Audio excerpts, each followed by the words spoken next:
Contrary to the rumors that you've heard, I was not born in a manger. I was actually born on Krypton and sent here to save the planet Earth. We cannot continue to rely only on our military in order to achieve the national security objectives that we've set. Everybody somewhere between the ages of 18 and 25 will serve 3 months of basic training. We've got to have a civilian national security force that's just as powerful, just as strong. Yes, we can. Obama's healthcare plan will include coverage of all essential medical services. Yes, we can.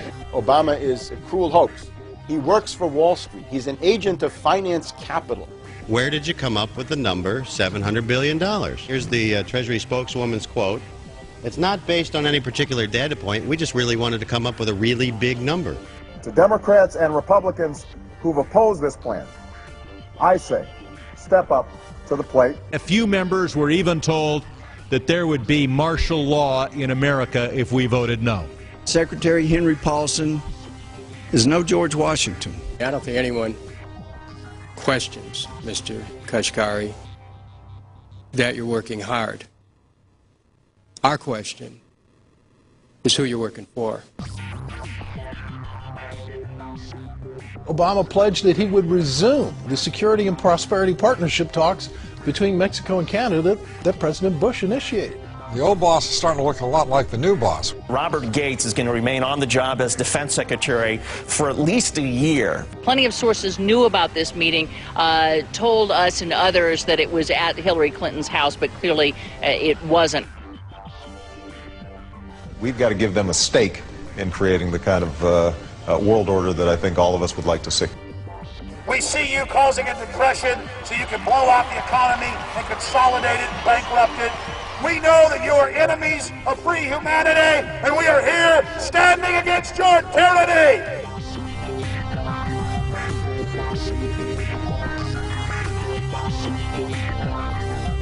The Obama deception. The truth strikes back.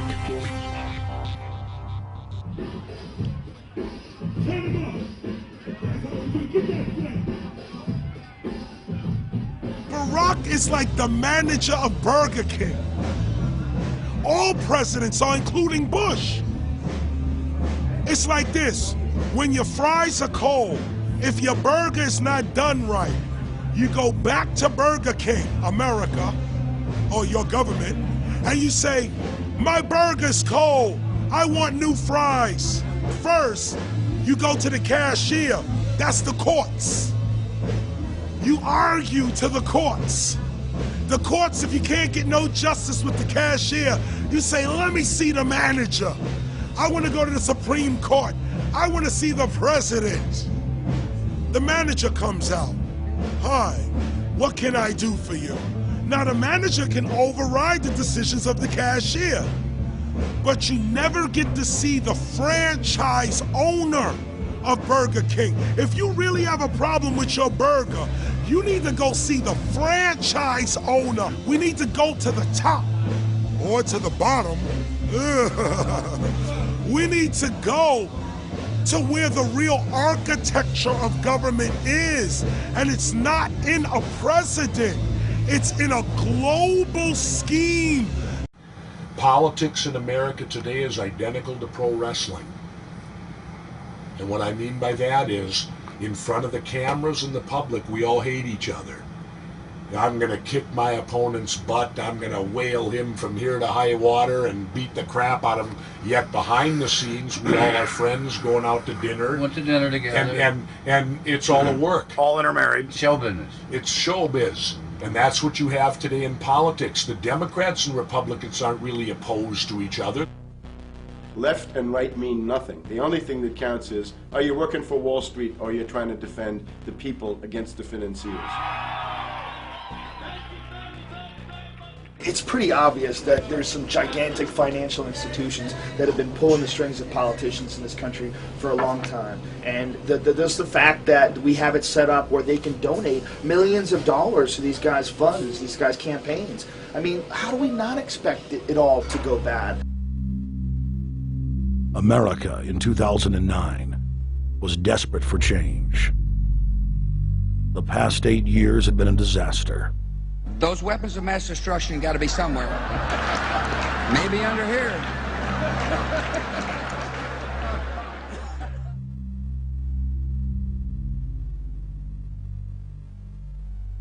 George W. Bush, who had claimed to be a conservative, had tripled the size of the federal government, shredded the Constitution, and destroyed the image of the United States worldwide. Nope, no weapons over there. Endless wars, over 1 million dead Iraqis, and more than 5,000 dead U.S. troops. The Patriot Act, warrantless domestic wiretapping and spying, the end of Posse Comitatus, the rise of the treasonous North American Union, a deepening recession sliding towards total economic collapse. These factors and other abuses had the American people in a state of panic for their future and the very existence of the United States. The elite were in trouble. The people were beginning to see through their facade, past their front man, and to the ruling elite behind the throne. For the first time in U.S. history, both parties were universally hated. Congress had a 9% approval rating. The globalist agenda had stalled. And then, onto the scene came a man who promised change. Change we could all believe in. Barack H. Obama promised to end the war and bring our troops home fast. He pledged to uphold the Constitution and to stop the federal government from spying on the American people. Candidate Obama told American workers that he was going to get them out of NAFTA and GATT, and he's already breaking those promises. In this film, we will prove that Obama says one thing and does another, and that he works for the very same elite interests that Bush served, the very interest engineering the financial collapse and formation of a dictatorial world government. This film is not about left or right. It is nonpartisan. Our past documentary films are among some of the most damning indictments of George W. Bush and his administration that have ever been made. If humanity has any hope of effecting real change for the better, it will not come from the Madison Avenue false reality makers who have cast Barack Obama as the savior of the world.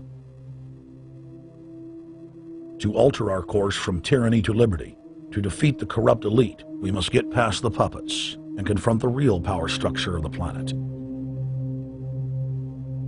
Now we can see a new world coming into view. A world in which there is the very real prospect of a new world order. Webster Griffin Tarpley is an accomplished geopolitical analyst and historian. Among his scholarly works are the unauthorized biographies of George Herbert Walker Bush and Barack Hussein Obama. Since Bush the elder made his speech at the United Nations back in September of 1990 talking about the New World Order, I think I've become confused about what's actually going on in the world. The New World Order is a more palatable name for the Anglo-American world empire. It's the planetary domination of London, New York, Washington over the rest of the world. It's hard to get people to join that or think they have a part in it if you call it the Anglo-American world empire. If you call it the New World Order, then people in India or someplace like that or the European Union might think, well, there's something in that for us too. But that's not what it is. It's the Anglo-American New World Order. It's really the old world order. It's the British Empire morphing into the American Empire. The U.S.-British world empire is what you're going to get. Combines of powerful men have always battled with each other over the levers of power. Gerald Celente is recognized as one of the world's foremost trends forecasters and is the founder of the Trends Research Institute. People that are knowledgeable know that the fight that this country has been waging since its inception is for the central bankers not to take over the country. And that's why people like Andrew Jackson were elected. And that's why people revere people like Thomas Jefferson and others. The takeover's happened, and it's a corporate takeover. Agents of the Bank of England, attempted to assassinate President Andrew Jackson on multiple occasions because of his resistance against a private central bank being set up in the United States. And it was something that Abraham Lincoln warned. And this is, by the way, why I believe he was assassinated. This is the Lincoln quote. "The money powers prey upon the nation in times of peace and conspire against it in times of adversity. It is more despotic than monarchy, more insolent than autocracy, more selfish than bureaucracy.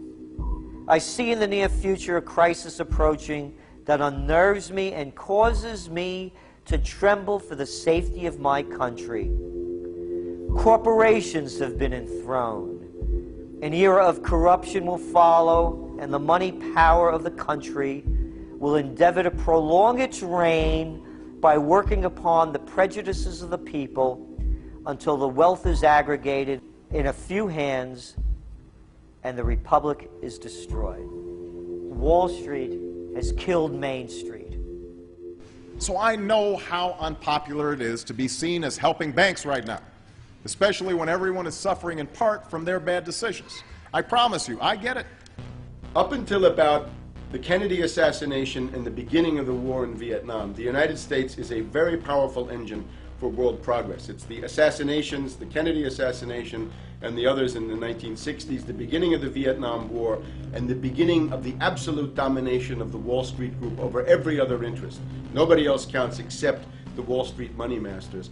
That has now made the United States into no longer a force for progress, but something very different, often a force for destruction in the world. The military-industrial complex has taken over the country along with the Wall Street gang. If you look also at the people that Obama has put on his appointments list, it's all Wall Street. It's government of Wall Street, by Wall Street, and for Wall Street. There's nobody from heavy industry. There's nobody from the auto sector, nobody from Silicon Valley, nobody from big oil, nobody from defense, no labor, no women, no retirees, no small business, nothing. It's pure Wall Street. The only people who have a voice in Obama's councils are Wall Street finance oligarchs. That's all there is. Nobody else counts for anything under Obama. It's the most extreme Wall Street administration we've ever had.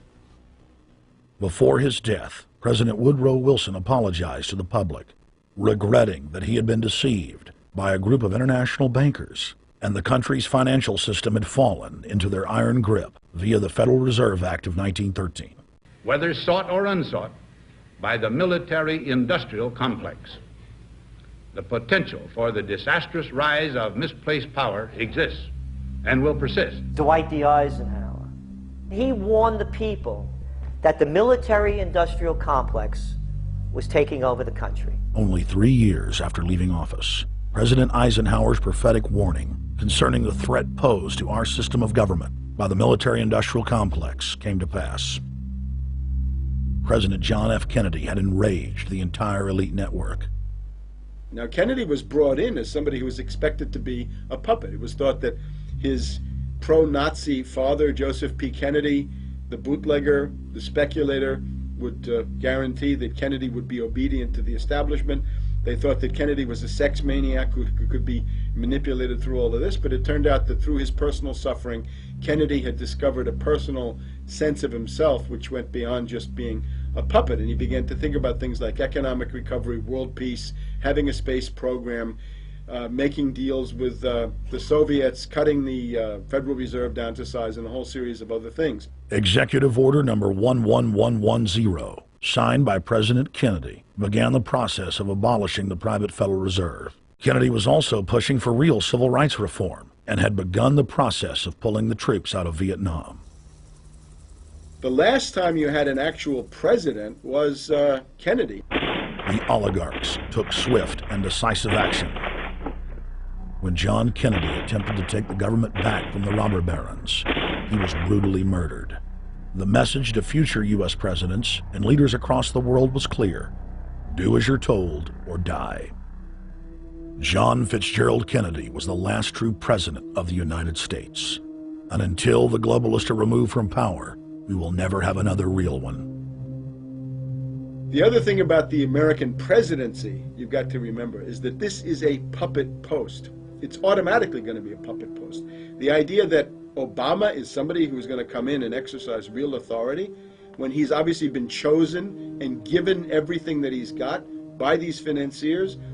Presidents are now little more than corporate pitchmen who take all the political heat, while the controllers remain in the shadows, safe from public scrutiny. Hip-hop icon KRS-One is not just known for selling millions of albums. He has led a tireless crusade against youth violence and has been a strong voice for human rights. If they controlled it before, what makes you think they're not controlling it now? The country was on a verge of revolution. They threw a black man up. Now we like this.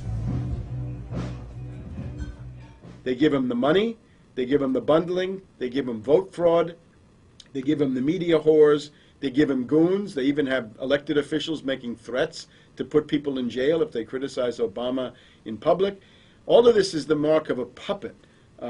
And that means that he is a puppet, actually more of a puppet than anybody else, more of a puppet than Mrs. Clinton would have been, even more of a puppet than McCain. He's the maximum puppet that we've had certainly since Jimmy Carter. They put a black face on the New World Order, and now we all happy. KRS ain't buying it. In the real executive power structure, the president serves the military-industrial complex, itself owned by the international bankers.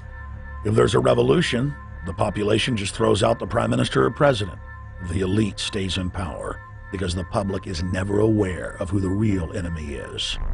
In Evian, France in 1991, standing before the Bilderberg Group, the apex of the world government power structure, David Rockefeller defined the New World Order as a system of world government serving the international banking elite.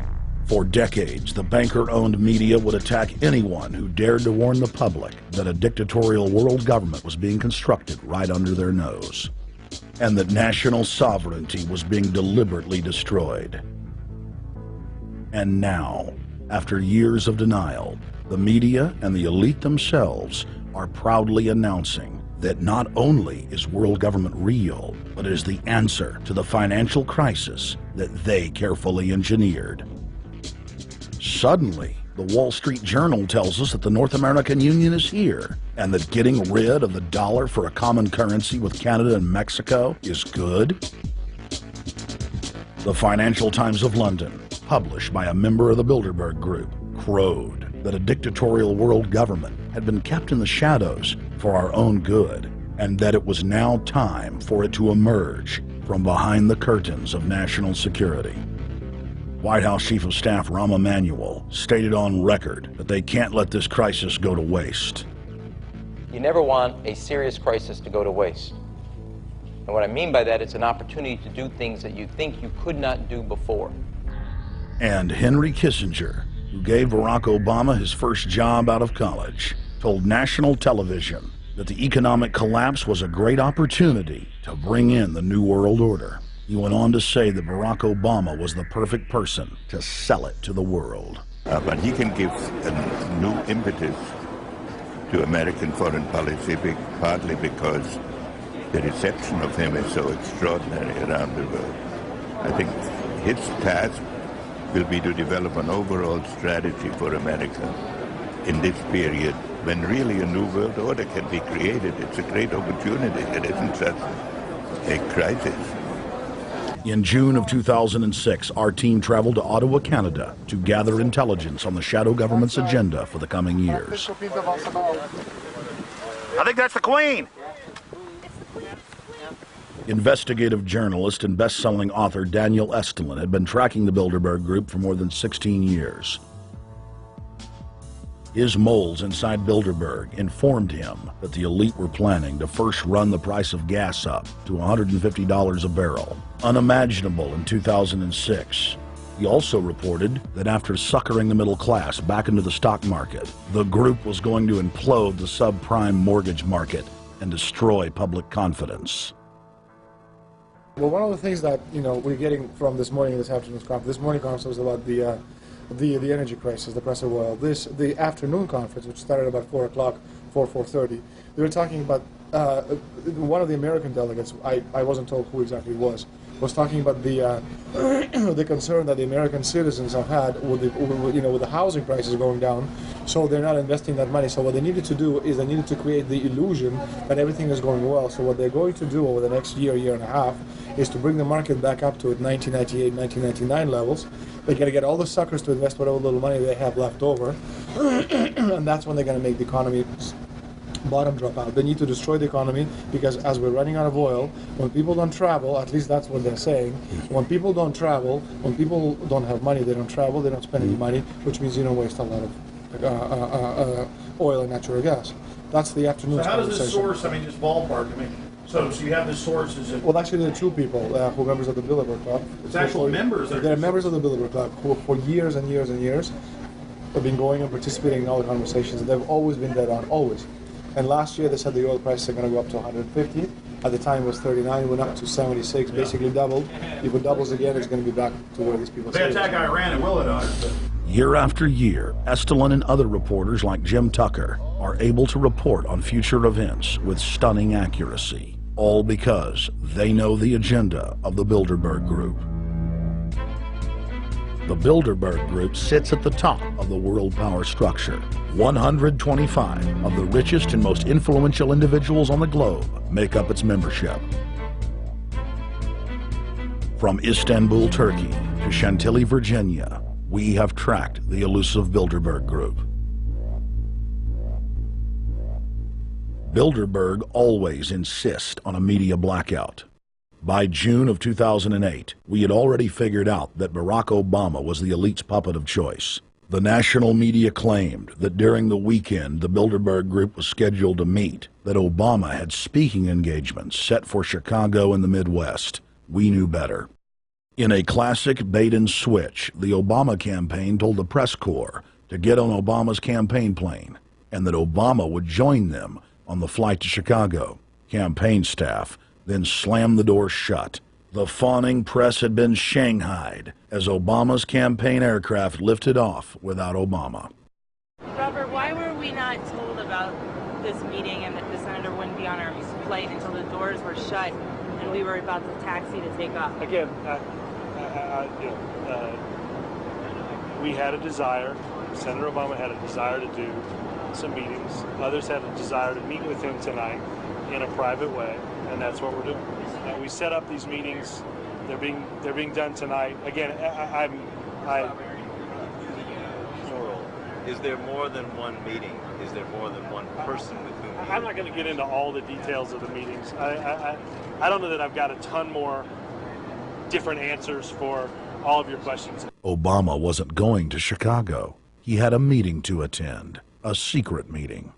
Initially, it was believed that the secret meeting took place at Clinton's Washington, D.C. home. Obama's spokesman denied that, but won't confirm where the former rivals met. He also declined to comment on their topics of discussion. For a day and a half, the mainstream media engaged in a wild goose chase, trying to find out where Hillary and Obama had gone. 3 cover stories later, the corporate press had to admit they had no idea where the 2 candidates had gone. And to this day, Clinton and Obama aren't talking. Plenty of sources knew about this meeting, told us and others that it was at Hillary Clinton's house, but clearly it wasn't. In 2008, the trail led us to the Westfields Marriott Hotel, right outside Washington, D.C. We just flew into Washington, D.C. We're driving to the Westfields Marriott. Tomorrow, the hotel's closed throughout the week into the weekend for the Bilderberg Group meeting. We're going to check in the night before. They're going to kick us out tomorrow. So we're going directly into the belly of the beast. The hotel will be filled with at least 5 spy agencies. CIA, Defense Intelligence, Mossad, European Union Security. We checked into the Westfields Marriott 48 hours before hotel guests were scheduled to be thrown out ahead of the annual meeting. The building was nestled in the heart of the military-industrial complex, with the National Reconnaissance Office and Raytheon just a stone's throw away.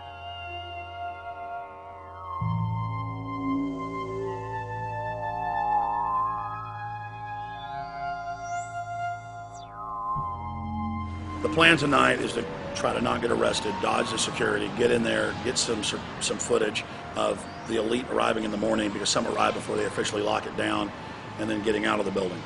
That's our plan. I'm also going to be getting a call by a international syndicated radio show, Coast to Coast AM with George Noory, and all week he's getting briefings from me every night about things as they develop.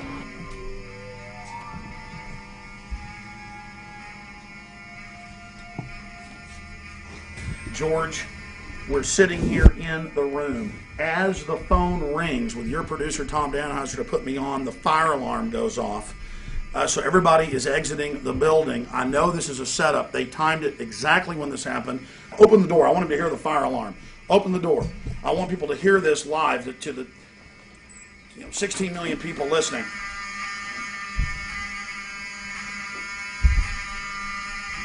George, do you hear that? Now, they're going to use this as an excuse. The Westfields Marriott, right outside D.C. in Chantilly, they want to use this to flush us out of here. They're very upset. Everybody that covers Bilderberg, I was detained 2 years ago, interrogated, screamed at. They said Bilderberg was upset about me, wanted to stop us. This is guaranteed. Everywhere we go, we're followed. We have another hotel across town as a base of operations. They were there questioning us, getting in our faces. We're being followed everywhere. I need everybody's support right now. I pray to God they don't try to set me up. They may have tried to concoct this as some way to say, look, they didn't leave during a fire drill, assessing me, knowing I would stay and do the interview. But again, the moment the phone rang with Tom Danheiser, the moment the phone rang, the guys answered it, I'm standing there, the alarm goes off. It's going off right now. The guests are exiting the hotel out there. Of course, there's no fire. This is just absolutely insane. I noticed, too, that there was over 100 security people here today, but tonight we got back and it was a total ghost town, and this is what's insane. We have a security guy walk up to us 30 minutes ago, about 25 minutes ago, before this happened, and said, "What are you guys doing?" We said, "We're just walking around checking out the artwork in the hotel," which we actually were admiring, but we were also going around getting some footage. And they said, "Well, no cameras allowed." We said, "Fine." And then he said, "Yeah, we had somebody do a fire alarm a few weeks ago, and me and Rob, my camera guy, were on, why is he telling us about a fire alarm?" I forgot that part, George. These bastards have done this. I don't know how. They're planning to try to set us up or something, but this is incredible. We are here in the middle of this right now, George.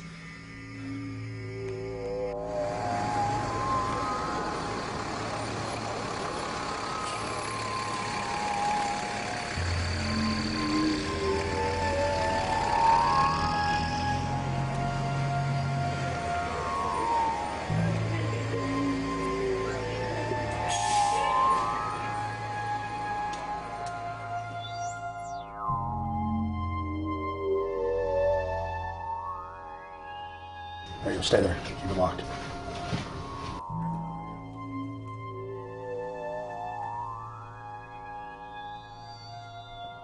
Let's go. Let's get out of here now, Richard. Don't screw around anymore.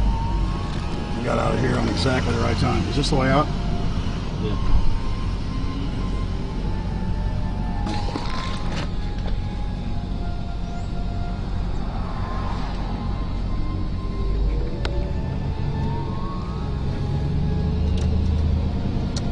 Car right behind us.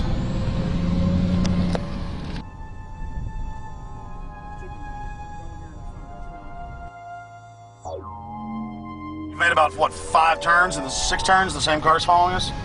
Now he looks like he's following us into a... He came out of Bilderberg. He came out of the Westfield. He's being a little bit subtle, but... Not too. So there he is. That's him over there in the blue car. Yeah.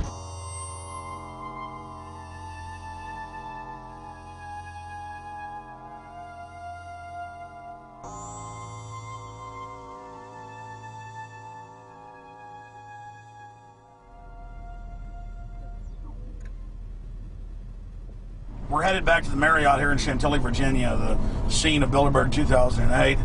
We successfully infiltrated the last day and a half inside, got out with some great stuff.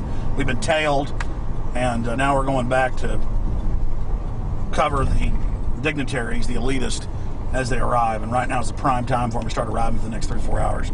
We took about a 30-minute break. I'm sure we missed a few, but it doesn't matter. So we've got scores of people that just organically are listeners, info warriors that are out here taking action.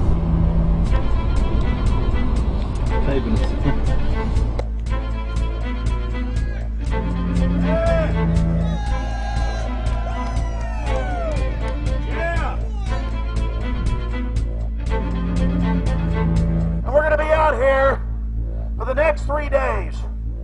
while you try to chart the future of our destiny. We're taking our destiny back. You're not our gods or our masters. We witnessed at least 7 convoys of armed Secret Service entering the Westfields Marriott, and internal sources confirmed that both candidates did attend at least one meeting inside the conference.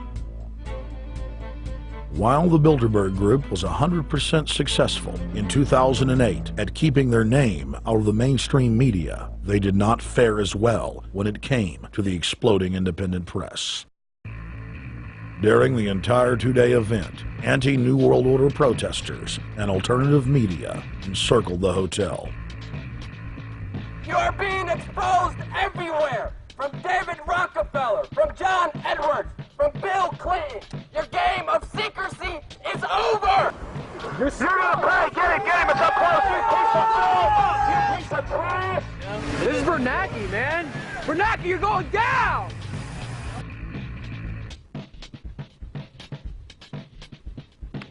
Obama, we know you're here, Obama.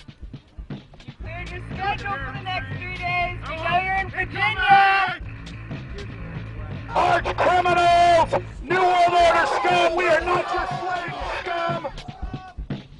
Brave Americans came from all over the United States and bullhorned the main conference hall at close range as the global power brokers schemed inside. You are criminals! You control the central bank, you control the currency, and you're turning our beautiful country and world into a nightmare! The global elite are desperate to keep their organizational meetings a secret. They are keenly aware that if the population discovers that policy is being developed covertly by powerful special interest, the people will revolt. It is our duty to expose these criminals. It's a criminal act under federal law for federal officials to have private meetings to discuss world policy with non-federal workers. So everybody from the State Department, Treasury Department, White House, Defense Department, and others who show up, as they always do, they're committing a criminal act simply by being here to attend a secret meeting with officials from other countries to discuss U.S. policy in the world. So literally it's a criminal act. And every newspaper, every broadcaster has a patriotic duty to expose these scum and the evil they project. The election primaries served as a great diversion while the true future course of the nation was being set behind closed doors. You've got, obviously, the Bilderberger Group, founded by the former Nazi Prince Bernhard of Holland. You've got the Trilateral Commission, founded by David Rockefeller, Zbigniew Brzezinski. They're the ones who ran the Carter administration. Everybody in the Carter administration, from Carter and Mondale and Volcker and Brzezinski, were all members of the Trilateral Commission. Founding member of rap sensation Public Enemy, Professor Griff, gave us his view of the Obama phenomenon. Barack Obama's been given a pass by the Blue Bloods. He's been given the okay by certain secret societies for them to let him in. I truly believe imperialism and fascism needs a facelift. And that facelift is going to have to be black. And the reason why I believe that, simply because I think they're trying to go into Africa. Well, they're already in Africa. But they want to totally control all the natural minerals that they're going to need to carry themselves into the 21st, 22nd, and 23rd centuries. You follow me? So I think they have to go through a phase of galvanizing the masses of dark-skinned people that truly believe that change needs to come, but the change that they're talking about is not necessarily change for the better as far as the masses of the people. It's probably a better change for them. It's not going to change for us, the little man on the totem pole. And no one looks at the agenda. Long as he positions himself right, have the right tie on, have the right smile, repeats the slogans over and over and drives it home, the average American is just going to swallow it hook, line, and sinker. And we don't even know what the agenda is. Writing in his 1964 book, With No Apologies, Senator Barry Goldwater said, "The Trilateral Commission is intended to be the vehicle for multinational consolidation of the commercial and banking interest by seizing control of the political government of the United States. The Trilateral Commission represents a skillful, coordinated effort to seize control and consolidate the four centers of power: political, monetary, intellectual, and ecclesiastical. What the Trilateral Commission intends is to create a worldwide economic power superior to the political governments of the nation-states involved. As managers and creators of the system, they will rule the future. Bilderberg issues executive decisions and prime directives to its subdirectorates for implementation. The Trilateral Commission takes the Bilderberg Group agenda and executes it through regional roundtable groups throughout Europe, Asia, and the Americas. The Council on Foreign Relations serves as the managing roundtable group in the United States sector. The Council on Foreign Relations has dominated every administration since the days of FDR. The way in which they make policy and rule is that they are a polycentric oligarchical system.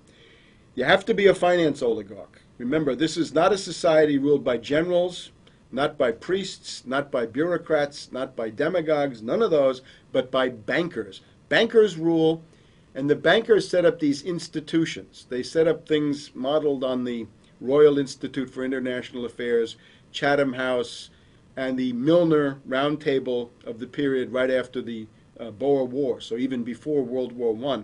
You had the British setting up these round tables, institutes with publications and conferences, and this is how they make policy. Upon Obama's inauguration, members of the Bilderberg Group, Trilateral Commission, and CFR flooded into every position of power in the executive branch, replacing Trilateral Commission and CFR members who previously filled the positions during the Bush administration. When you look at the U.S. ruling class, you'd have to say that they're a really pathetic bunch of failures and bunglers. They are a miserable excuse for a ruling class, and that's one of the big problems we have. Is you go from Clinton to Bush to Obama. What stays the same is the ruling elite that gives these puppets the orders that they act on. And these orders are wrong-headed, let's say the least. They're basically bankrupt. They're going to lead to the collapse of this civilization. What they're doing is using the existence of the United States as a formerly powerful nation state to act out their Wall Street fantasies of world domination and maintaining their capital structures and maintaining their system of looting. And this can't be done. So the basic question is, they've hijacked our country and you got to take it back from them. You've got to drive Wall Street out of the government, and at that point you'd have a reasonable chance of getting back to prosperity and some kind of peace and order in international affairs. We had a chance to speak with economist and author George Humphrey. They have created a power elite, and we're not talking about the millionaire down the street. You can't even be a member of their club unless you're a multi-billionaire. And friends, this is not about rich versus poor. This is about a very, very small handful of the worst criminal element on this planet, manipulating and destroying the good people of this nation and of this world. About this Obama with change. Look at the people he's put in to mastermind the economic recovery. Larry Summers. I love it. Every time they talk about Larry Summers, he's always brilliant. He's another brilliant one.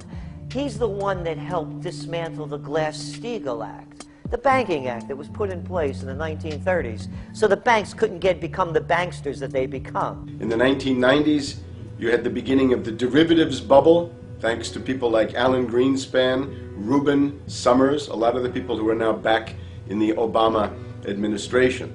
And the derivatives, I think, are the centerpiece of this entire problem today. These are the same people, Geithner from the Treasury Department. Could you imagine that?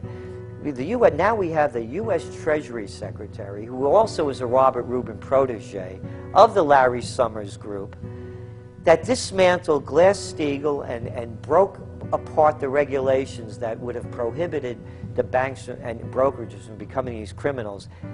He was the former president of the New York Federal Reserve, and now he's our Treasury Secretary.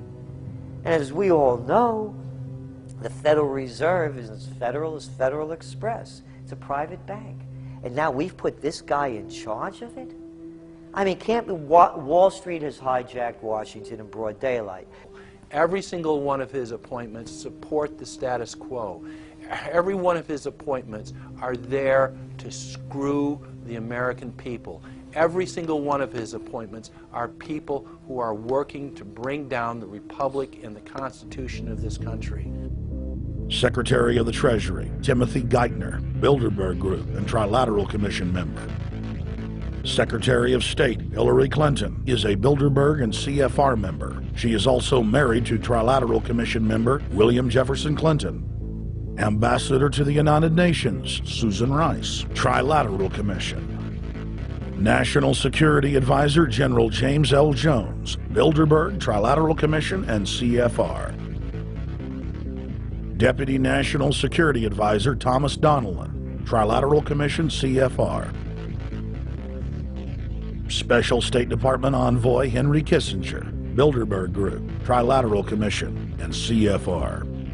Chairman, Economic Recovery Committee, Paul Volcker, Bilderberg Group, Trilateral Commission, Council on Foreign Relations. The Director of National Intelligence, Admiral Dennis C. Blair, Bilderberg Group, Trilateral Commission, CFR.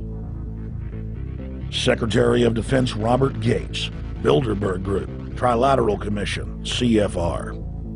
Deputy Secretary of State James Steinberg, Bilderberg Group, Trilateral Commission, CFR.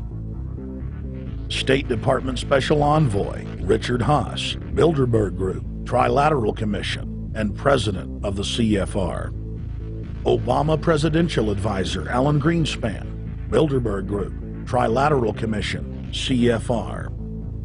State Department Special Envoy Richard C. Holbrooke, Bilderberg, Trilateral, CFR. And the list goes on and on.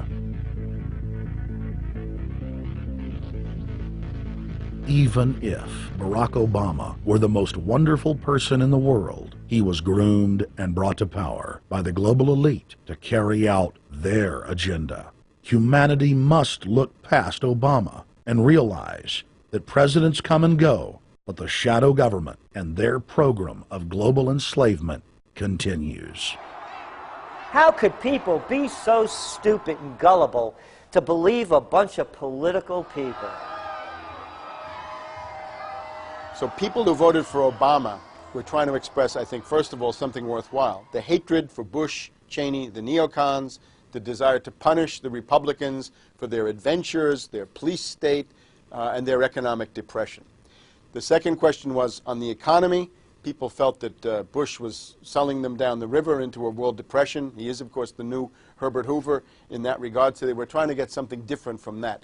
The tragedy, of course, is, and this is really why Obama was groomed and prepared over a period of almost 30 years now, that Obama is there to frustrate and to deceive all of those hopes. Obama is a cruel hoax. He's a bogus sham. He's an absolute denial of everything that you'd expect from an American president. It is very disturbing to see well-meaning people falling for high-tech propaganda over and over again. It happened after 9/11. The American people en masse were swept into a mob psychology, irrationally throwing their common sense to the wind and doing whatever the administration told them to. The general public eventually caught on to the fact that George W. Bush was a deceitful thug and that the economy was in free fall. In the midst of it all, Barack Obama was there, speaking out against the abuse of the people at the hands of the establishment. With the election of Barack Obama, the world rejoiced that the United States was no longer in the hands of madmen. But unfortunately for humanity, this was another vicious fraud. I want to like the guy. He speaks gently, he's intelligent, he seems to be a man of peace. He is just as charismatic as they come. But you know what? Is that a tree is really, really measured by the quality of its fruit. And when you kind of put away all the flowery words, when you put away all the rhetoric, when you put away all the rock and roll music, what he does is what's important for the people of this country, starting with the truth. Obama is notoriously a liar. He promised that he would get out of Iraq, I think within 16 months at some point. We had Samantha Power telling the Scotsman that he wouldn't be bound by those promises, and sure enough, he's now not going to be bound by those promises. Obama pledged in hundreds of speeches and interviews that within 6 months of being elected, he was going to bring our troops home from Iraq. But after he was inaugurated, the story changed. Now he said that they would look at bringing some of the troops home in 16 months. 2 weeks later, his story had changed again. Now the administration would look at bringing the troops home in 23 months. Well, Obama's already fudging. He's fudged since day one in this election, where he first said we're getting out. Well, now it's a timetable, and now it's da-da-da, because they're getting to him. They're understanding that, and he ain't going to be able to get him out because people more powerful than him got us in. When he first ran, remember, he was going to take the troops out. I get in there, troops come home. Day one. There is no military solution in Iraq, and there never was. I will begin to remove our troops from Iraq immediately. And then that went to 16 months. And now he's going to add, they're saying, another 30,000 or more troops to Afghanistan. Next, he sent 30,000 more Marines to Afghanistan, doubling the total number of forces in the crosshairs. Barack then announced that he was going to move missile systems into Eastern Europe to encircle Russia. But after all, what should we expect after he kept Bush's Secretary of Defense Robert Gates? The outcome of this policy is if you're constantly meddling near the Russian borders with these fascist creeps, IMF, NATO agents like Yushchenko of Ukraine, or Saakashvili or Georgia, or these Kaczynski twins in Poland, or various collections of people in Latvia, Lithuania, Estonia, you're tied to these gangsters, and if they decide to start a war, that rapidly escalates into thermonuclear World War III. This is worse than the neocons. Bush and Cheney never got as far as Brzezinski, Soros, and the other people running Obama. Barack Obama swore that he would vote to repeal the Patriot Act, but then he voted for its reauthorization. Obama decried the Bush administration's illegal warrantless wiretapping of the American people. Then he voted to legalize it. Obama pledged that he would filibuster any attempt to give retroactive immunity to the telephone companies, the telecom companies, except he then turned around and voted for that bill. Most people don't know, for example, that he voted to reinstate the Patriot Act and more government wiretapping. Candidate Obama told desperate factory workers in speech after speech that he was going to renegotiate NAFTA and GATT to make it more fair for American workers. It is absolutely true that NAFTA was a mistake. But then his campaign was caught sending out memos to top corporate leaders, telling them not to worry and that it was just campaign rhetoric. We had Obama saying, you know, I'm against free trade, I don't like NAFTA and all those free trade sellouts. We had Austin Goolsbee going to the Canadian diplomats and saying, don't mind him, he's just popping off, that's just election era rhetoric, doesn't mean anything. Presidential candidate Barack Obama was publicly criticizing the North American Free Trade Agreement in a bid for votes, but privately telling Canadian officials not to worry about it. He said that he was going to bring us peace in the Middle East. He said that he was going to bring us transparency and a balanced economy. He said that he was going to not have lobbyists. He said he was going to clean up government. He said he was going to work for the environment. And point by point by point, within the first month of his inauguration,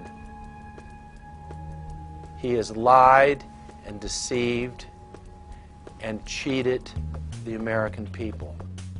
The people of the United States and the world were filled with hope that Obama was the real deal when in his first week in office he signed an executive order supposedly closing Guantanamo Bay and other secret prisons.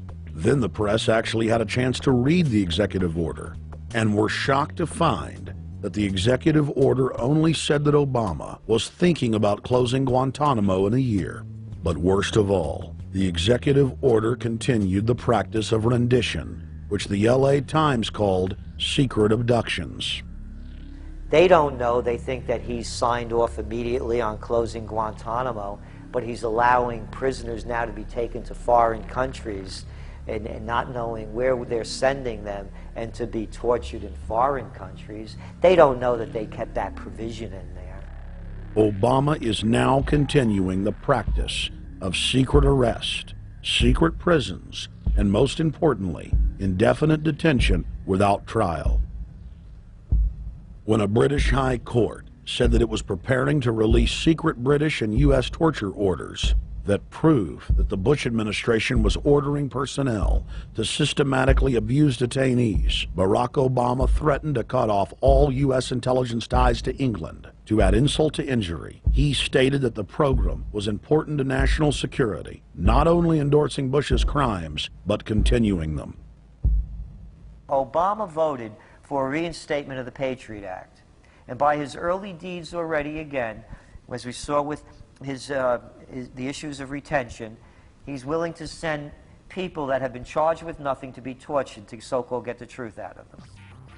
If the makers of this film attempted to cover all of Obama's lies, this documentary would never be released because there are new ones every day. So in the interest of time, we're going to cover one more big one.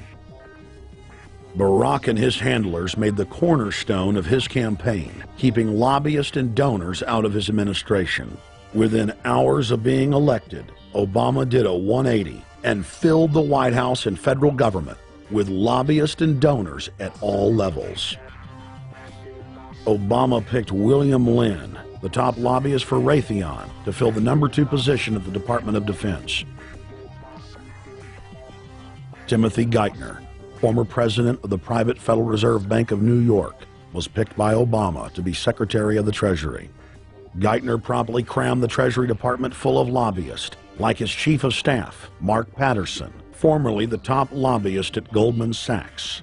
Obama appointed top lobbyist to the Saudi royal family, George Mitchell, as the lead Middle Eastern envoy. Obama appointed the king of Wall Street lobbyists, Leon Panetta, to head up the CIA. Obama tapped Tom Daschle, top lobbyist for healthcare firms, to run the Department of Health and Human Services, and the list goes on and on. Then, 3 weeks into his administration, Obama launched a new lie, more outrageous than the previous. With Academy Award-level conviction, he said that he was upset about the banker bailout, which his own chief of staff, Rahm Emanuel, another former Wall Street executive, had engineered. Obama said that he had signed an executive order capping the CEO's salaries of those who had taken the bailout money. There was just 2 problems. All the major banks and brokerage firms were exempt, and the new order only dealt with any future bailouts. And those were to be on the honor system. What gets people upset, and rightfully so, are executives being rewarded for failure. AIG, Bank of America, and Citigroup, which have received billions in bailout money, don't fall under this plan. Only banks negotiating future agreements with the government will be restricted. But this appears to be built on an honor system, and White House Press Secretary Robert Gibbs had a hard time explaining how enforcement would work. Well, let me get, I will get clarification from Treasury on that. Generally speaking, this is already the biggest liar and the biggest disappointment that we've seen in recent history. And again, qualitatively beyond the rather low standards set by Bush the Elder and Clinton in terms of delivering on promises. Bottom line, Obama is a fantastic actor and an even better liar. His track record is clear. He has done the opposite of everything he told the people he would do. They'll make up one lie after another. And if you believe these people, knock yourself out. I don't believe a word they say.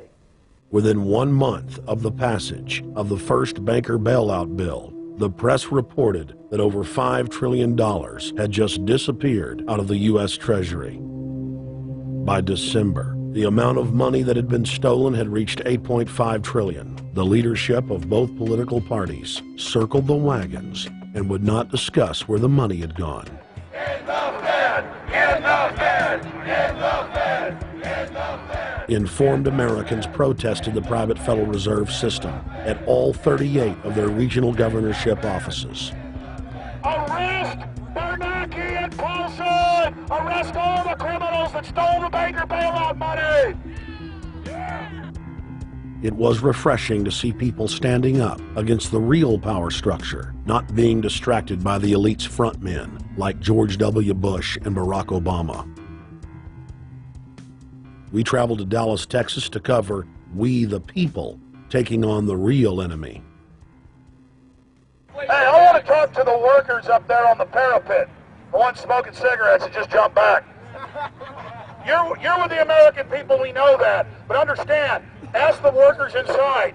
You're not in a federal government building. You're in a private Federal Reserve that uses that name as a fraud. That'd be like if my first name was Federal Reserve Jones. I'm still not the federal government. I'm not a federal agency. But if I said my name was Federal Reserve, I could go out and pay off politicians and get them to allow me to get into power so I could issue the currency and credit, and then I could buy up the world. That's what these criminals have done. A lot of people think that the Federal Reserve is already part of the government. They're not. It's controlled by cliques of unelected, unaccountable bankers meeting in secret. Most of these people have never even been through the formality of a Senate hearing or a Senate confirmation. They claim that they're part of the U.S. government. They masquerade as if they were part of the U.S. government. But in reality, this is a purely private operation. Jackals, hyenas, raptors, all of them loyal, not to the American people, but to the Wall Street banks, which is where most of them come from. Everyone is pointing to Barack right now, President Obama, as saying, you got to get the economy together. You got to get the economy together. When in fact, the president has very little to do with the economy. It's the Federal Reserve Chairman that at least sets the policy. That's a privately owned company, the Federal Reserve Bank. They set the agenda. These guys are masquerading as a federal institution. They are a private banking consortium, and this is their front, their holding company. The Federal Reserve is not federal. It's a front for a private banking cartel. That's on record in congressional testimony, and they're the ones orchestrating the economic collapse we're seeing right now, so that's why we're here. While at the End the Fed rally outside the Federal Reserve Bank in Dallas, Texas, we spoke with Ron Paul's brother, Wayne Paul. 1913, the Federal Reserve Act was passed, floor of the House, where 3 members of Congress were on the floor. At that time, they only needed a majority of votes to pass it. So in 1913, the Federal Reserve Act was passed. 20 years later, 1933, under Roosevelt, the United States was declared bankrupt. And in 1933, the Federal Reserve private bank says, okay, USA, what are you going to pledge as collateral on the debt you owe me? What happened by 1936? Does anybody know? We instituted Social Security system, and you and I and our children and our children's children were pledged as collateral on the debt of our government to the Federal Reserve. And that's where we're at today. It took 20 years to make this country bankrupt, and since then, our government has operated under emergency powers of our government. It is not the president that makes the decision in this country. It's the Secretary of Treasury who turns around and is put in there by the Federal Reserve to manage the bankruptcy. We've been in bankruptcy ever since. So to print $700 billion and to give it away, how do they get away with it? The manager of the bankruptcy is told by the Federal Reserve this is the way to go. That's where we're at today. Yes, we should point out, Congressman Ron Paul now has a huge amount of sponsors for a bill in the House of Representatives to abolish the private Federal Reserve crime syndicate.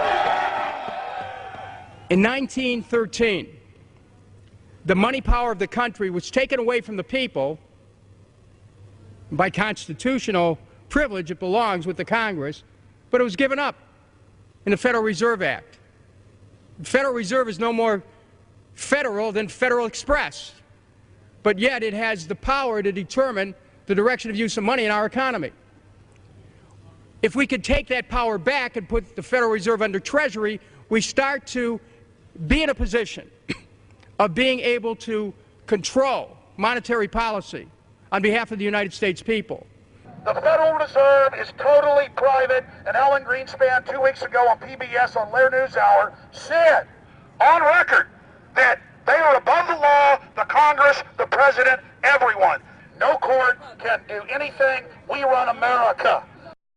What is the proper relationship, what should be the proper relationship between a chairman of the Fed and a president of the United States?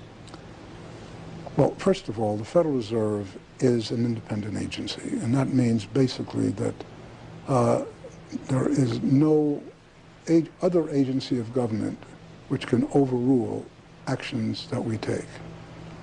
So long as that is in place and there is no evidence that the administration or the Congress or anybody else is requesting that we do things other than what we think is the appropriate thing, then what the relationships are don't frankly matter. Notice what Greenspan is saying. Greenspan is saying the Federal Reserve is beyond the law. And in reality, they are in practice beyond the law. Nobody, as far as I know, has ever audited the Federal Reserve. One of the first things we ought to do when we nationalize the Fed is go in there and find out the audit. Who stole money? Who engaged in corruption? There's a whole series of people going back to Volcker, to Greenspan, to Bernanke, and so forth.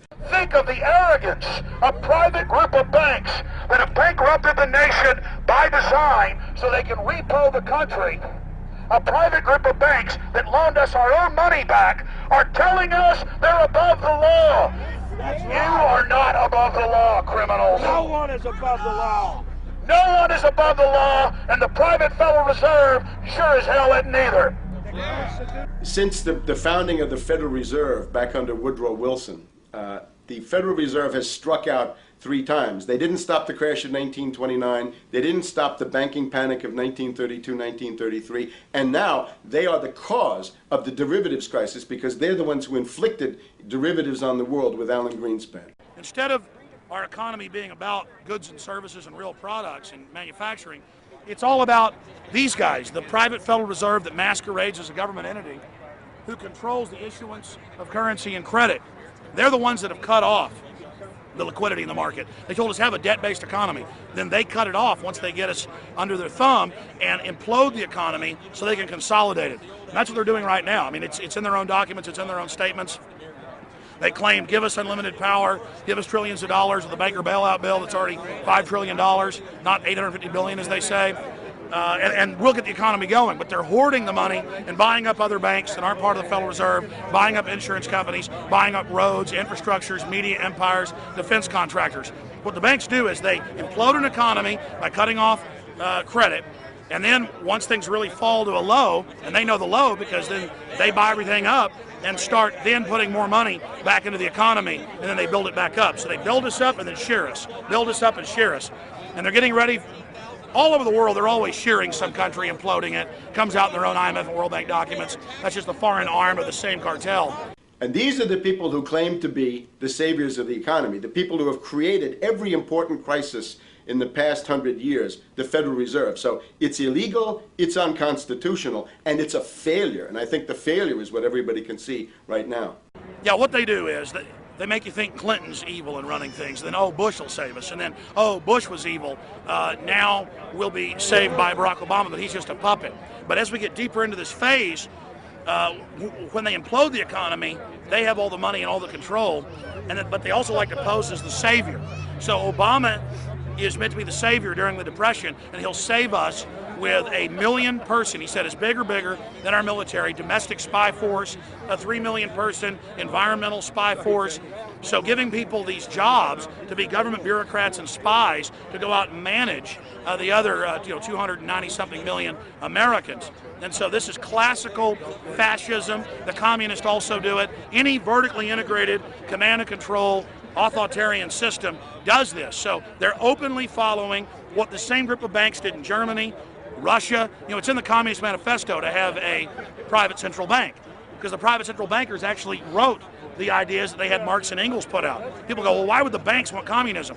It doesn't exist. They rape us, they consolidate us, they put us into work brigades, they make us slaves, and they say it's a people's paradise. Look at it, boy, you're really doing good. And then they transfer all the wealth of the nation offshore. The globalists are outside all the nations. That gives them safety, and they play countries off against each other. And so that's what we're facing and dealing with. And so they're bringing in classical, hardcore tyranny in the U.S., but we have the internet. We've grown our numbers. The alternative media has exploded. That's why they're trying to move in to shut down and regulate and tax the web, but it's too late for them. They're playing in the 19th century, 20th century rules. It's 21st century, the century of resistance to tyranny. And so it's going to be one hell of a fight with the people and free humanity on one side and the New World Order on the other. And every one of you out there counts, needs to be involved in this fight like nothing you've been involved with before, because this is life and death. Everything depends on exposing these people. Everything depends on showing the people that this is the New World Order, this is the criminals. We're dealing with the king rats here, the people that are carrying out tyranny worldwide. And either they fall or we fall. Either worldwide darkness and a new age of tyranny and oppression and with a scientific overlay, or a new age of liberty and freedom and a new renaissance. The choice is the people's out there. Okay, we can tell you what's going on. You can check it out for yourself and find out it's true. But don't wait. Investigate now. Get involved now. Go out there and reach out now. We don't have time. If you're looking for the solution, look in the mirror. Look right into the mirror, because you out there, men, women, old, young, black, white, doesn't matter. It's going to be up to you if they win or if liberty succeeds and the people have a chance of having any future. These are cold-blooded eugenicists. These are cold-blooded people who think they're God, think that they're our masters, that think that we're animals. These are the guys that funded Lenin and Stalin and Hitler and Mao. These are the guys, it's all on record, that bankroll this stuff. They are hardcore vicious, and they must be resisted. You're watching the Obama deception. We're going to go right back to the film in just a minute.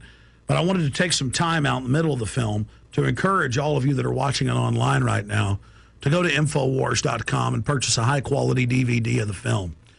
Or you can go to PrisonPlanet.tv and download a high-quality DivX version to burn to disc or DVD to give to your friends, your family, your neighbor, and your community.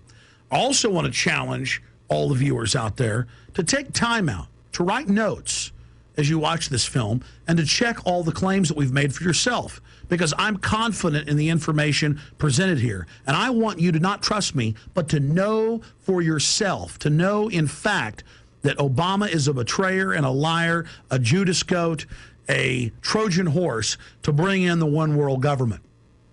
So again, I want to thank you for watching the Obama deception. You can go to Infowars.com and get a high-quality DVD, or watch it in super high quality and burn disc to give your friends, your family, your neighbors, and warn the public at PrisonPlanet.tv. Now let's cut right back to the Obama deception. Up until about the Kennedy assassination and the beginning of the war in Vietnam, the United States is a very powerful engine for world progress. It's the assassinations, the Kennedy assassination, and the others in the 1960s, the beginning of the Vietnam War, and the beginning of the absolute domination of the Wall Street Group over every other interest. Nobody else counts except the Wall Street money masters. That has now made the United States into no longer a force for progress, but something very different, often a force for destruction in the world. That doesn't need to remain that way. The interest of the American people is to fight to take your government back from Wall Street and make the United States a force for progress in the world, which we easily could do if we could just break the power of the people behind Obama. The main banks of Europe, which were started by Adam Weishaupt and Rothschild, the Banque Nationale de Paris, the Bank of England, the Bank of Italy, have all financed the messianic and war leaders of the last 200 years. Napoleon, Lenin, Stalin.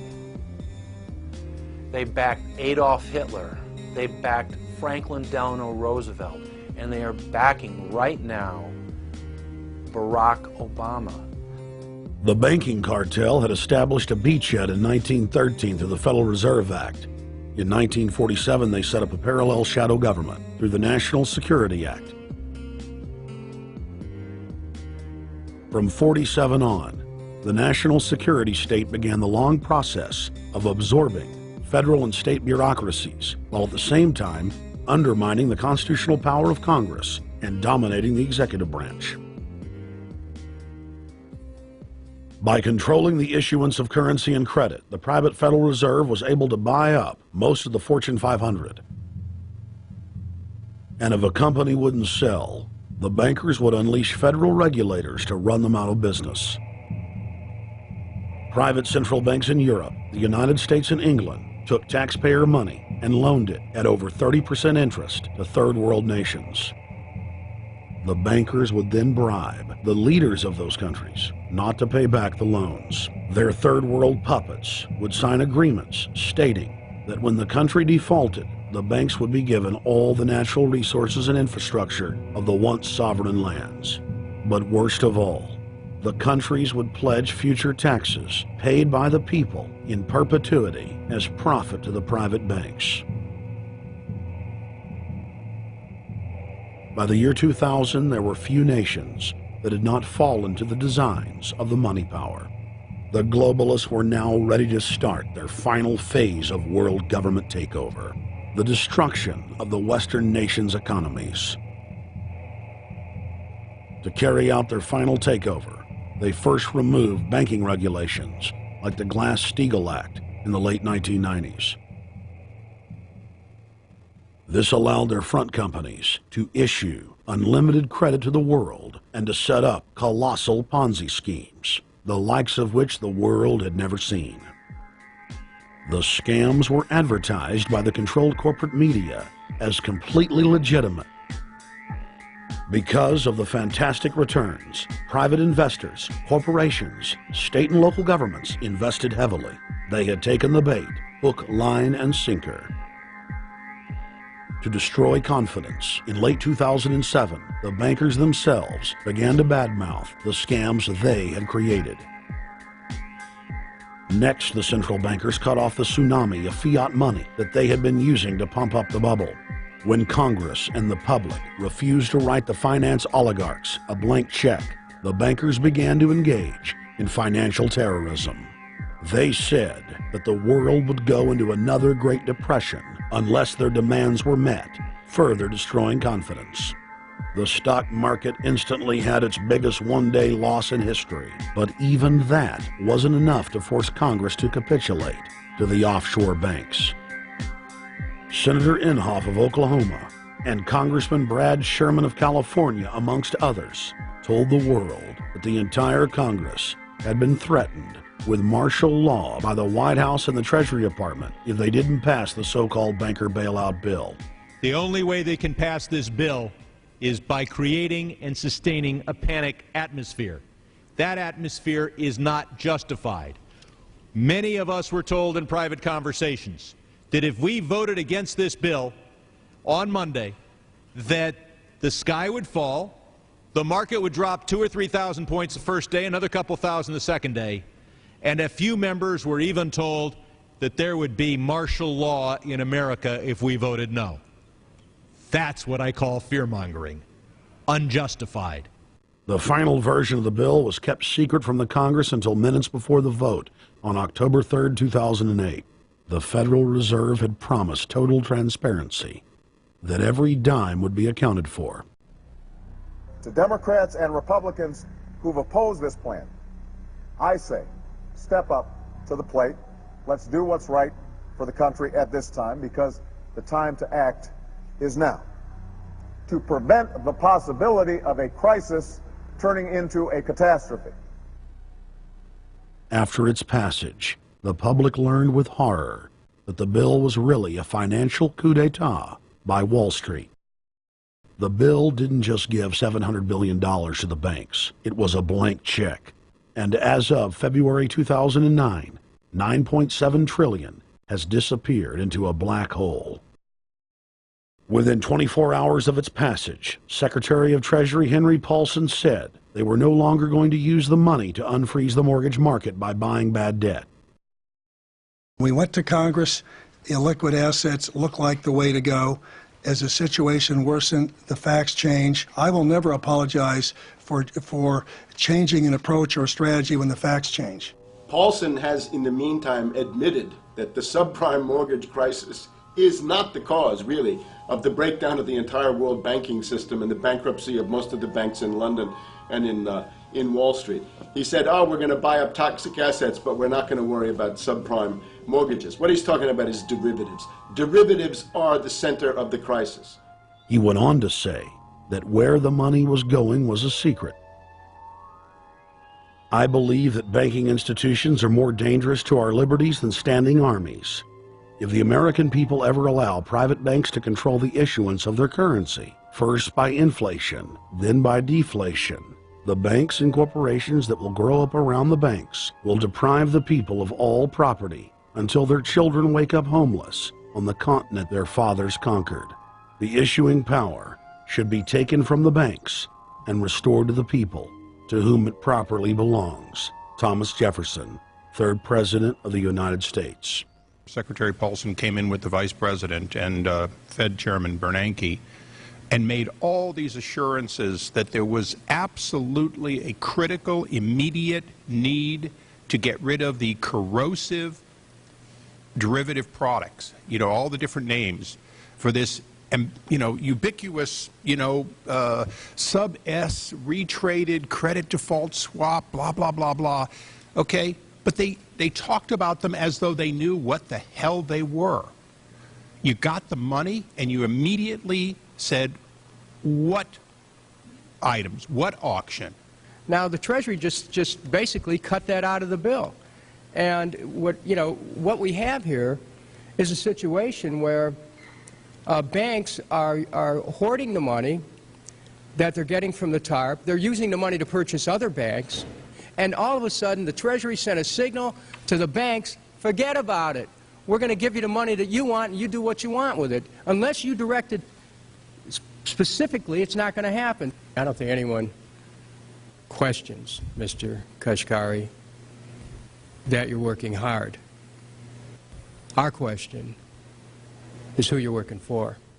Throughout its passage, President Bush and Senator Obama worked in tandem to get Congress to pass the bill without even having time to read it, despite the fact that in major polls, 98% of the American people were against the bill. The leadership in both parties were for it. And I really want to commend Barack Obama, because as we were involved in the this and that and different provisions of the bill to persuade people, he really gave them confidence that this was the right decision for the American people, even though it wasn't, in our view, a great bill for them to vote on. I want to take a particular moment to also thank an individual who's not here, and that is Barack Obama, who made numerous calls not only to all of us, but to members of our caucus, and helped us gather the votes on the Democratic side to pass this legislation. Bank heads then bragged to the press that they were hoarding the bailout money and using it to buy up smaller, healthy banks and insurance companies. Their plan was working like a charm. Next, the central bankers loaned the federal government back $787 billion of our own money at interest for President Obama's so-called stimulus package. And just like the banker bailout, Congress was given less than an hour to read the 1,070-page-plus stimulus bill. Barack Obama, who had pledged on the campaign trail to wait 5 days before a bill could be voted on so that the Congress and the people could have a chance to read it, said that the stimulus was too important and it had to be passed before anybody could see it or read it, or the crisis would turn into a catastrophe. Doing little or nothing at all will result in even greater deficits, even greater job loss, even greater loss of income, and even greater loss of confidence. Those are deficits that could turn a crisis into a catastrophe, and I refuse to let that happen. After its Friday passage, in gangster fashion, President Barack Obama took a 4-day vacation and said that there was no rush to sign it. The spending bill was really a takeover bill, designed to further federalize the states and to pay off rich donors that had donated to both parties.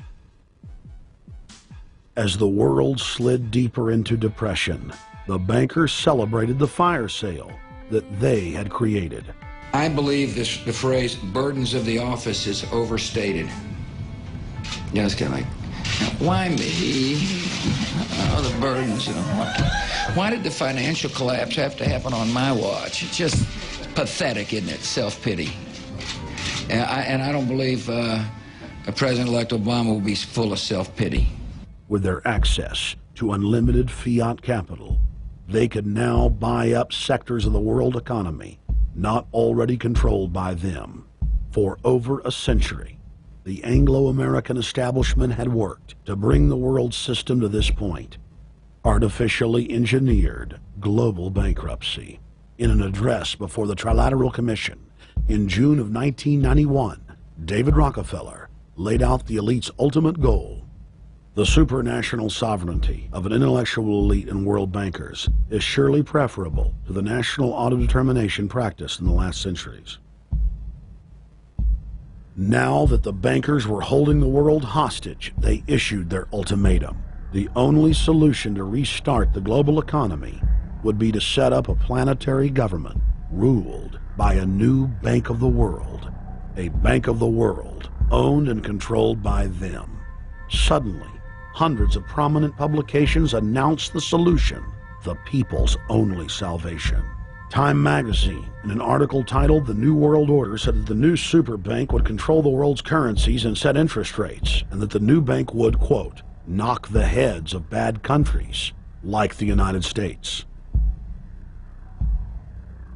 At a meeting of central bank heads and finance ministers dubbed Bretton Woods II, the plan for world government was unveiled by the very bankers that had engineered the collapse. Formerly sovereign countries would now pay their taxes directly to the banking cartel. Hundreds of new carbon taxes, controlling every facet of human activity, would only be the beginning. Now all the elite had to do was to sell the public on accepting the final phase of their takeover. And it's Obama's job to sucker the public into standing down so the bankers' agenda can move forward unhindered. Never before in U.S. history has the media gotten behind a president like they are behind Obama. The press has pulled out all the stops, bestowing a crown of infallibility upon Obama as the savior of the people. The elite are betting everything they've got on Obama's charisma and hoping that he can sell the world on their program of tyranny. Yes, there have been differences between America and Europe. No doubt there will be differences in the future. But the burdens of global citizenship continue to bind us together. A change of leadership in Washington will not lift this burden. In this new century, Americans and Europeans alike will be required to do more, not less. Partnership and cooperation among nations is not a choice. It is the only way. We've got to give them a stake in creating the kind of world order that I think all of us would like to see. In truth, Obama is not simply continuing George W. Bush's policies. He is radically expanding them. I thank President Bush for his service to our nation.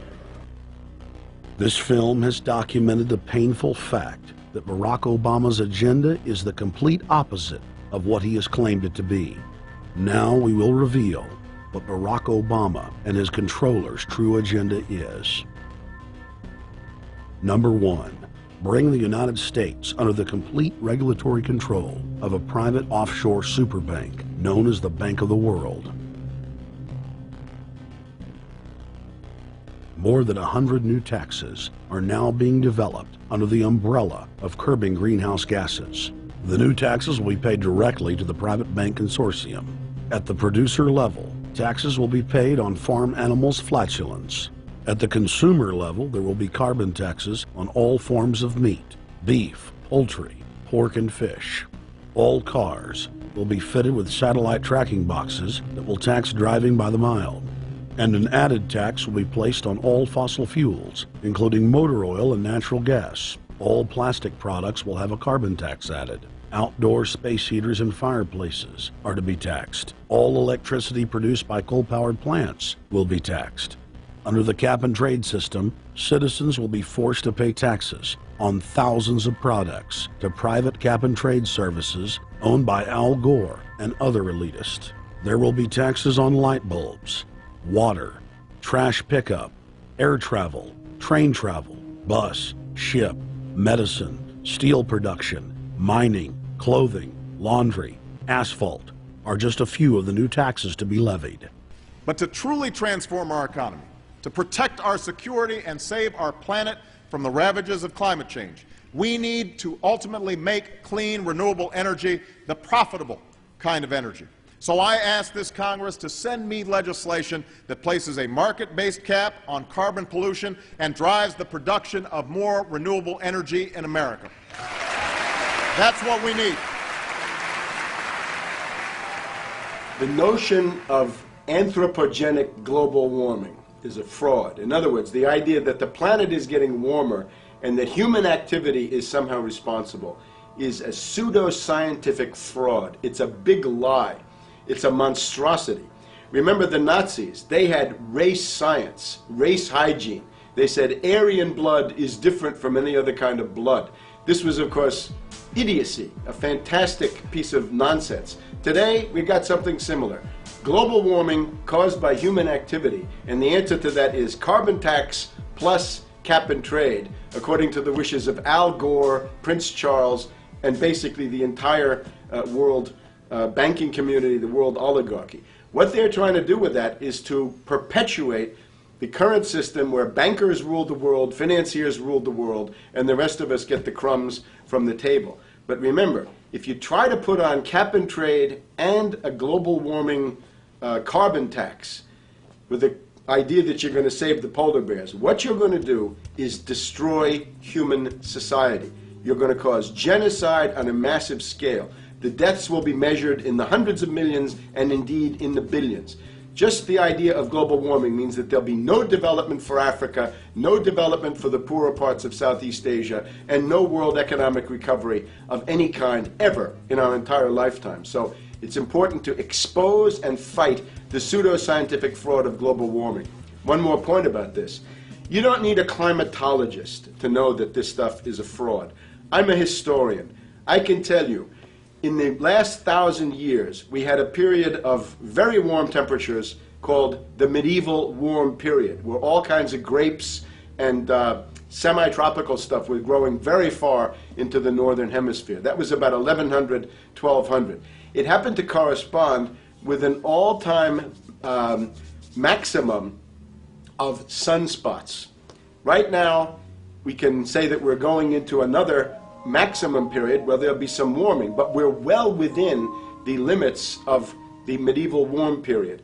About 1600 to 1650, there was an ice age in northern Europe. The North Sea was filled with ice. The German and Dutch ports and the English ports were filled with ice.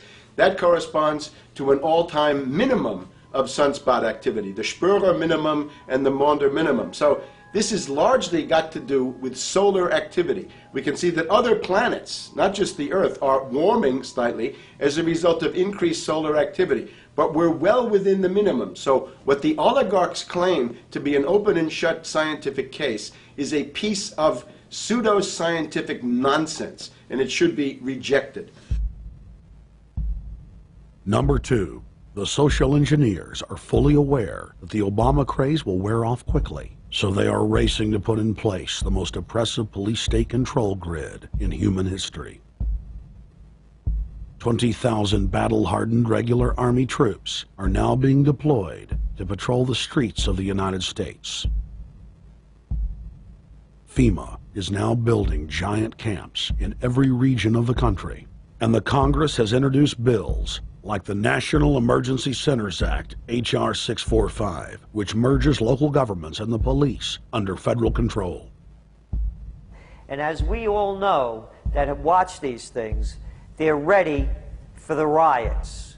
With these detention centers that are being opened up around the country, with state police training for riot control in the event of economic calamity and food riots, they know what's going on and they're prepared for it.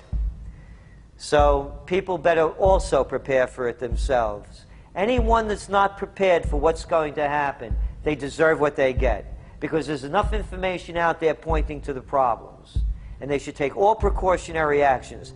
Next, Obama ordered the Defense Department to issue DoD Directive 1404.10, establishing a 1 million person civilian army under his control.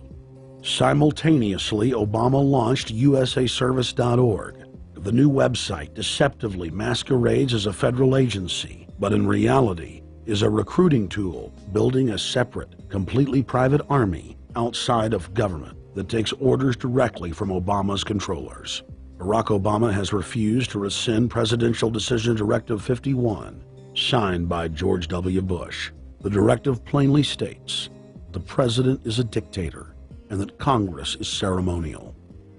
We cannot continue to rely only on our military in order to achieve the national security objectives that we've set. We've got to have a civilian national security force that's just as powerful, just as strong, just as well funded. President Obama and his Chief of Staff, Rahm Emanuel, have repeatedly stated on the record that all Americans below the age of 64 will be forcibly conscripted into federal service. Citizenship is not an entitlement program. It comes with responsibilities. Everybody somewhere between the ages of 18 and 25 will serve 3 months of basic training and understanding in a kind of civil defense. Now, it doesn't always have to be service in uniform. One of the things that if you talk to our generals, they are desperate for is a civilian counterpart to our military forces. So is this compulsory then? Well, you have to, in a sense, it's a required of everybody, 18 to 25, 3 months, and at some point at that point you do it. Obviously, I'm not going to say perfect legislation. We'll work that process through. Or you could do it during a college summer, or you could do it after high school. If you have a demagogue with a fanatical mass movement of personality cultists who is imposing the program of a group of extreme bankers and finance oligarchs, that's fascism. Obama's transition site, change.gov, proclaimed that middle school and high school students will be forced to serve the federal government. Fascism is gutter up, streets up, hooligans, thugs, fervently idealistic students, swarming adolescents, just the kind of thing you see around Obama. The way you get a population to enslave itself when the police and the army are no longer enough to do that. So I think that's if you're a left liberal, it's time to open your eyes to that. All young Americans between the ages of 18 and 24 will be conscripted into a paramilitary domestic security force. If Obama has his way, adults and seniors will also be forced into other forms of service for the betterment of the homeland.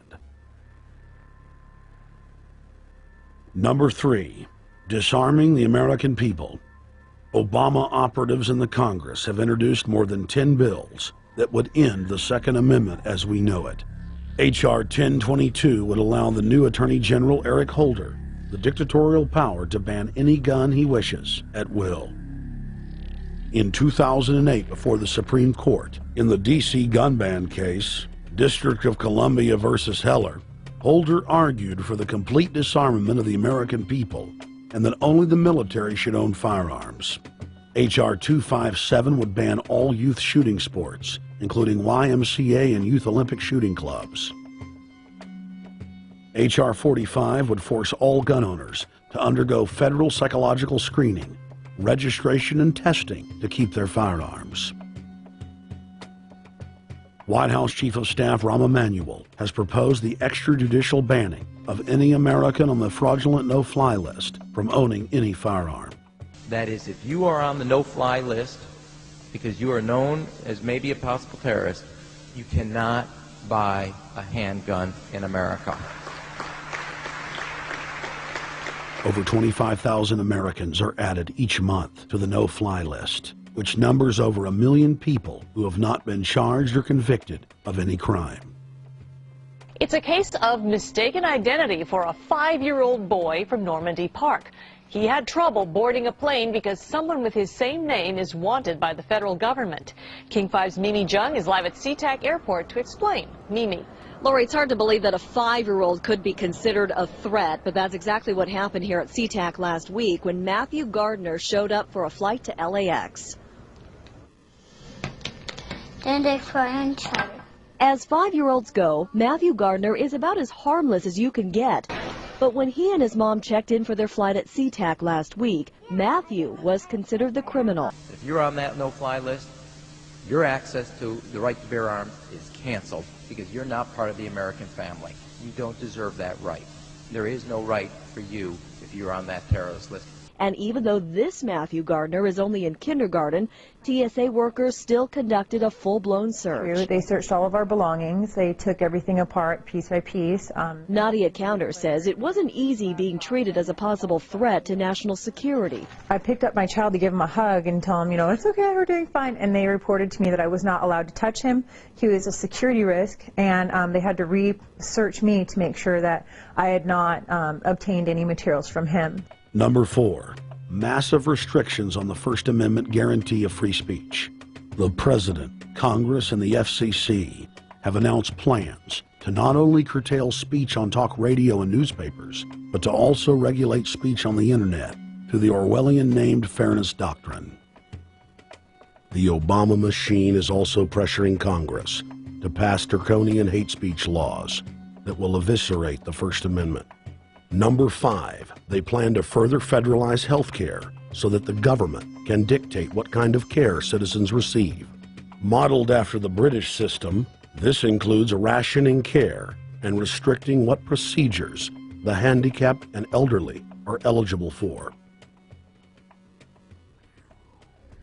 Number 6, Obama is already pushing to expand the Department of Defense budget and to station more U.S. troops overseas to encircle Russia, China, Iran,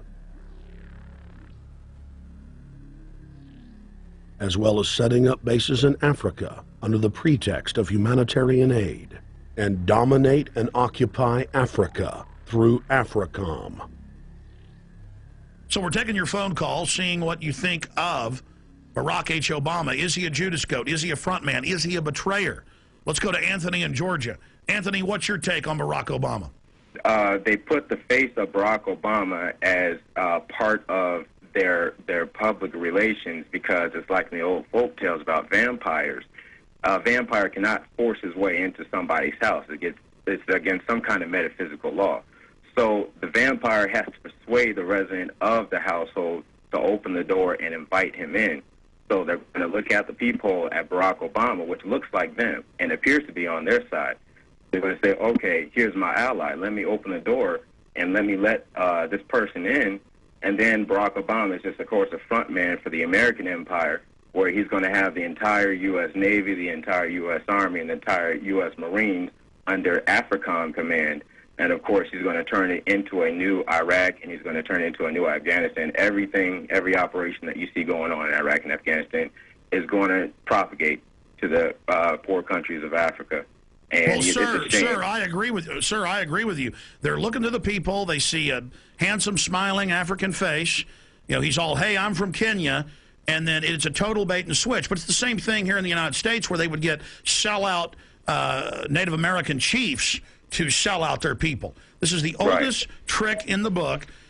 And he can also pacify the most downtrodden minority groups in the United States. And he's saying, hey, get ready for sacrifice. Get ready to lose your standard of living. They're like, yay, I love Obama. They could never get away with this with a John McCain. Obama basically does a couple of things. One is, again, this idea, kick the Chinese out of Africa. Kick them out of Sudan where they get oil. Kick them out of Zimbabwe where they get raw materials. Start a civil war in Congo, another big source of raw materials.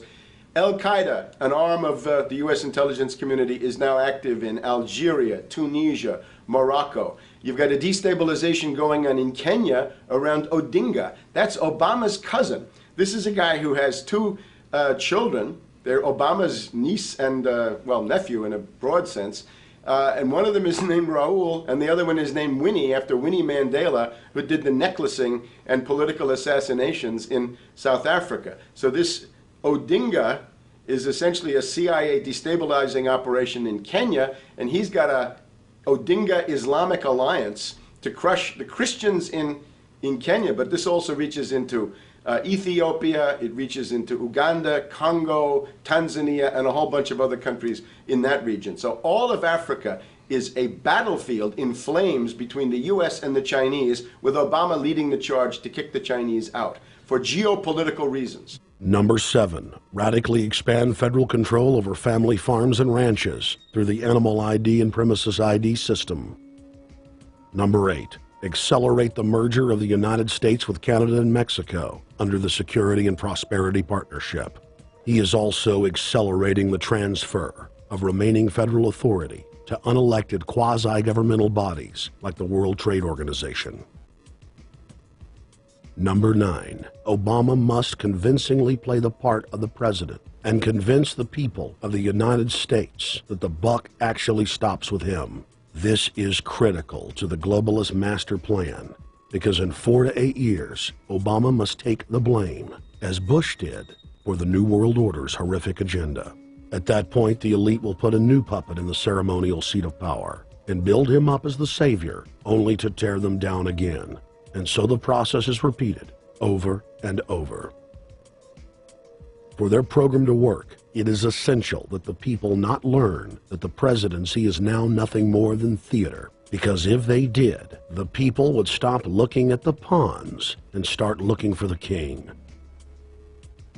Through this system of deceit, the elite's criminal agenda can continue forever because the people waste all of their political energy debating the media spectacle instead of investigating the globalist agenda. Number 10, it's Obama's job to sell the public on globalist policies that aren't in the people's best interest. But the overlords have many salesmen. His most important function is to protect the criminal oligarchs from prosecution while they loot the economy worldwide, start new wars, and engage in torture. They're called Generation O, and they were the key to Barack Obama's White House win.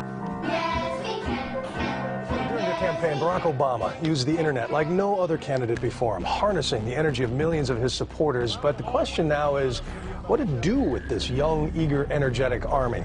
This gives Barack Obama and his administration contact information for so many people, so next time he needs to push his legislation, he can contact all these people. Kennedy-esque. I feel as though this was like when John F. Kennedy was elected. Shouting, smiles, and tears.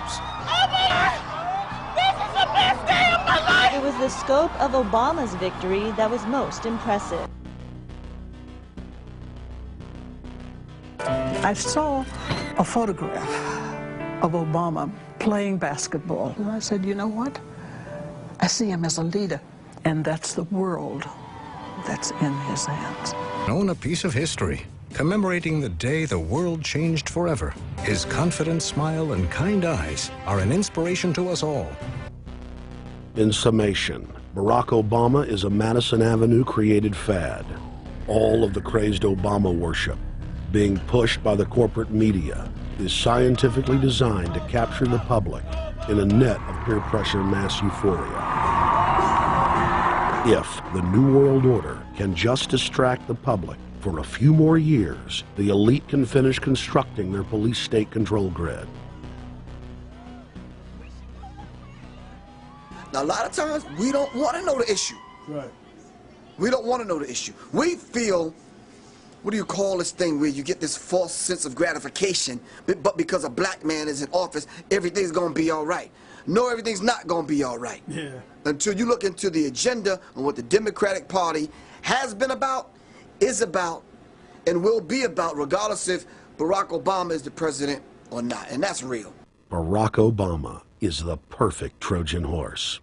He makes the people feel like they finally have a place at the table, even as he betrays them. I won't have to worry about paying my mortgage. Oh, it's such a blessing to see you, Mr. President. Thank you for taking time out of your day. Never in my life will think that this will ever happen. Sadly, many Obama supporters can't see what's right in front of their faces because they've already invested their very identity in this artificially created cult movement.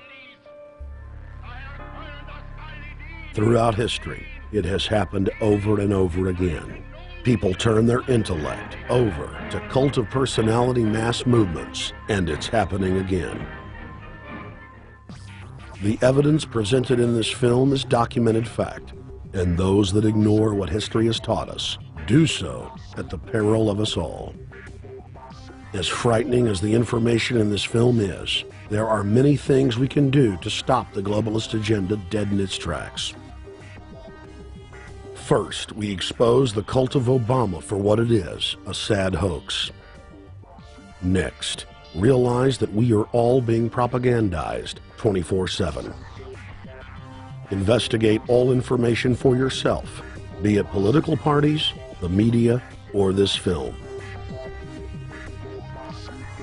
Be aware of the tricks that the elite use, like the staging of false flag terror attacks and other crises. Rediscover the Constitution and Bill of Rights. Promote a culture of true liberty.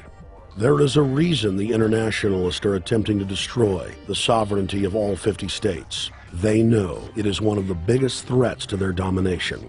The federal government has been completely hijacked by foreign interest, and more than 25 states have recognized this fact and are moving to block the New World Order at the state level by declaring their 10th Amendment powers.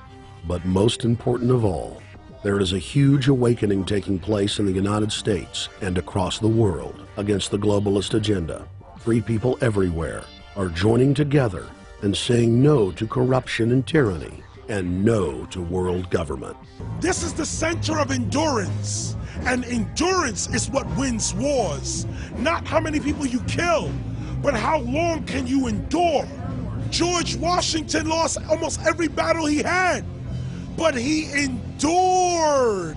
He out-endured the British. And that's how the battle was won, endurance. And each and every one of you watching this, every single one of you, is just as important as the people who were our founding fathers. You are just as important as the Sons of Liberty who met in the 1770s to philosophize about freedom, to philosophize about a republic, to philosophize about a truly free country with a republic. There's 1 billion people on the planet.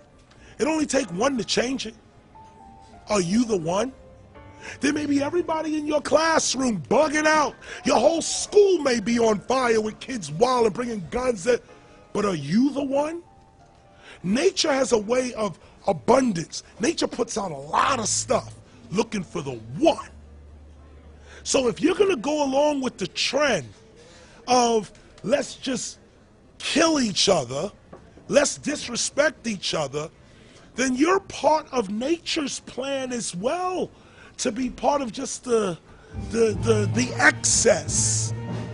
But if you think more of yourself than just being the excess, you'll do more for yourself.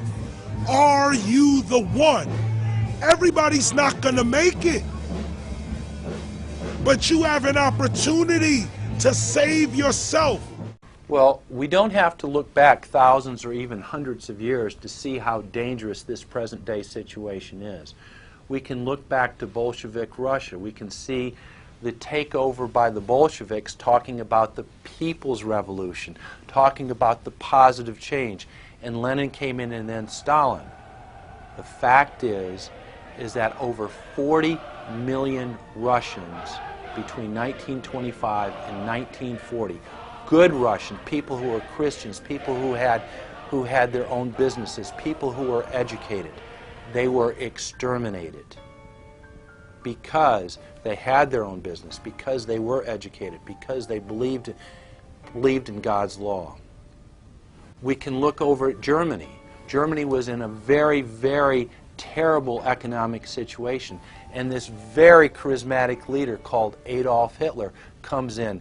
He makes the roads good, and he promises a better life for the people. And within 10 years, you see a completely nationalized, centralized, dictatorial situation where millions and millions of people were exterminated. And then we can go to Maoist China. Mao came in, he promised change, he promised a better life, and within 5 years, 60 million Chinese were exterminated. They don't teach that. They don't teach that in the schools these days, and it wasn't that long ago. And I pray to God that this will not happen in the United States. And the way it won't happen is if you and your friends and all of us together take action to say no. This country is too precious. It's too wonderful. It's too good of a place to lay down as a victim. Greatness could arise once we break the shackles of the government that's holding us back. One thing America has more than any other country is an entrepreneurial spirit. One thing we have more than any other country is the ability to be innovators. You know, if I was born in Italy, I wouldn't be the trend forecaster I am today because I would have been locked into a culture of thinking one way. We have that freedom of expression and freedom of thought that could free us to create greatness again if Big Brother doesn't come down on us harder. Humankind is at a historic crossroads. The forces of globalism are marching towards absolute despotism. Look in the mirror, count the cost, and decide, are you going to let history repeat itself? Or will you stand tall with freedom lovers everywhere and stop the completion of a world dictatorship?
Thank you for watching The Obama Deception.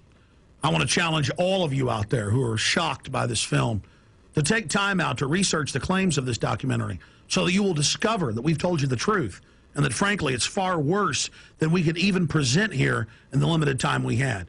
And once you find out the claims in this film are true, I want to ask you to do the only thing you can do. Spread the word. Warn your friends and family, your neighbors, about this deception, about this betrayal. We have to warn the people that Barack Obama, despite his fancy teleprompters and his silver tongue, is nothing more than a New World Order frontman, a pitchman, selling you tyranny. Please get the high-quality DVD at Infowars.com. Make copies of it. Get it out to people. Wake them up. Let them know the threat. Let them know what the New World Order and the global banking system is doing. Download high-quality copies at prisonplanet.tv. Whatever you do, get the truth out to the people. Because as Thomas Jefferson said, all that evil men and tyrants need to flourish is that good men and women do nothing.